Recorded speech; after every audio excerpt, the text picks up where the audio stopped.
पिछली सरकार जो भारतीय जनता पार्टी की सरकार है, जिसने नौजवानों का, आदिवासियों का, दलितों का, पिछड़ों का, अल्पसंख्यकों की छात्रवृत्ति को 3 गुना कम कर दिया था। चंपई जी उस समय मंत्री हुआ करते थे कल्याण विभाग के।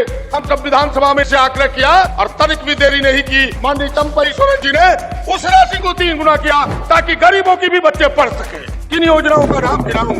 और आगू आवाज तो आपके सामने, क्या सबको पक्का घर मिलेगा? विरोधी लोग कुछ भरमा रहे हैं कि पहले इसका हो रहा है, तुम्हारा नहीं। उनको कह दो पहले मेरा हो सकता है या पीछे हो सकता है, लेकिन झारखंड का एक गरीब नहीं बचेगा जिसे पक्का मकान नहीं होगा। सबका होगा, एक न बचेगा इस राज्य में। और इन कामों को रोकने के लिए क्या नहीं प्रयास हुए। पहले तो भारतीय जनता पार्टी ने हमारी सरकार गिराना चाहिए, विधायक को खरीद फरोख्त करना चाहा, वहां डालना गली, फिर झारखंड के पैसे को रोका गया। आज 1,36,000 करोड़ झारखंड के हिस्से को भारत सरकार रोक के रखी है। बेचारा अकेले विजय हंसदा जी जो हमारे सांसद की तरह बोले, वहाँ 13 जो सांसद है भारतीय जनता पार्टी का, गुंगा बन के बैठा हुआ है दिल्ली में। झारखंड के हिस्से की लड़ाई नहीं लड़ता वो, उसे मतलब नहीं है झारखंड से, क्योंकि सारे लोग तो झारखंड के बाहर के। इससे भी काम ना चला, झारखंड के पैसे को रोका, गरीबों के प्रधानमंत्री आवास योजना को रोका। इसलिए तो अब वो आवास सरकार लेके आई है, क्योंकि मोदी जी ने जो गरीबों का हिस्से का पैसा था झारखंड का, प्रधानमंत्री आवास योजना 3 वर्षों से रोक के रखा है। फैसला आपको करना। इतना ही नहीं, इससे भी काम ना चला, अब ईडी और सीबीआई को सामने लगाया।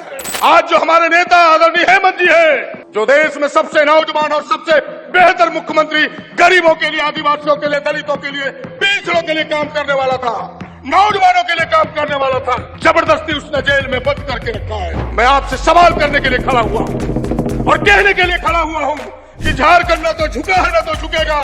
झारखंड लड़ेगा और विजयी होगा। मैं दावे के साथ कह सकता हूँ, हम लड़ेंगे। हम झुकने वाले लोगों में से नहीं है। हम टूट सकते हैं, झुक नहीं सकते। इसलिए हेमंत जी ने समझौता नहीं किया। उनकी क्या कहानी है भाजपा का? उनसे हाथ मिला लो तो गंगा जल में धो करके आप भ्रष्टाचार से मुक्त हो जाओगे। हाथ न मिलाओ तो आप सबसे बड़े भ्रष्टाचारी। कहानी उसकी यही है। मैं बात को लंबी चौड़ी ना करना चाहता, लेकिन लोकतंत्र में जवाब वोट से होता है, वोट से। 2024 में यहाँ बैठे हुए महिलाएं हैं, पुरुष हैं, गरीब गुरबा, आदिवासी, दलित, पिछड़ा लोग हैं। आपसे विनती करना चाहता हूँ कि जिस प्रकार से झारखंड के हमारे इतिहास के साथ उन्होंने धोखा किया है, हमारे मुख्यमंत्री को जेल में बंद किया है, 2024 में उसका बदला लेना, एक वोट गठबंधन को देना, यही आपसे विनती करने के लिए खड़ा हुआ हूँ। क्योंकि ये आपके लिए कल्याणकारी सरकार है, आपके लिए काम करने वाली सरकार है। बस इतनी ही बात कहते हुए कि आइए, चंपईदा के हाथों को मजबूत कीजिए, गठबंधन के हाथों को मजबूत कीजिए, तभी आपके गरीबों का काम आने वाले दिन में होगा। आदिवासियों का काम, दलितों का काम, पिछड़ों का काम, झारखंडी नौजवानों का काम आगे होगा। इन्हीं चंद बातों के साथ कि लड़ेंगे और जीतेंगे।